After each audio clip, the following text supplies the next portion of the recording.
சென்னையில இப்ப அறிவிக்கப்படாத மின்வெட்டு பெரிய பிரச்சனையா பேசிட்டு இருக்கு.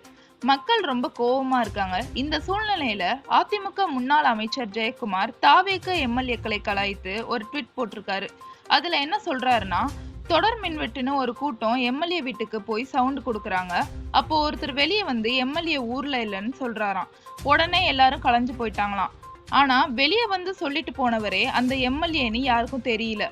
மூஞ்ச பார்த்து ஓட்டு போட்டு இருந்தா தெரிஞ்சிருக்கும் பாவம்னு கலாய்ச்சிருக்காரு. இது இப்போ சமூக வலைத்தளங்கள்ல செம்ம வைரலா இருக்கு. தமிழகத்துல விஜய் தலைமையிலான தாவேக ஆட்சி அமைத்த பிறகு பல இடங்கள்ல மின்வெட்டு பிரச்சனை அதிகமா இருக்கு என்று மக்கள் குறை சொல்லிட்டு வராங்க.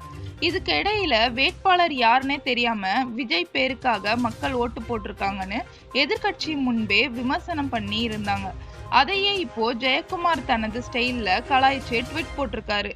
ஆனா இன்ட்ரெஸ்டிங்கான விஷயம் என்னன்னா, ராயபுரம் தொகுதியில போட்டியிட்ட ஜெயக்குமார் தாவேக வேட்பாளர் விஜய் தாமுவிடம் தோல்வி அடைந்தாரு. அதுவும் டெபாசிட் கூட காப்பாத்திக்க முடியலன்னு இப்போ நெட்டிசன்கள் கவுண்டர் கொடுத்துட்டு வராங்க.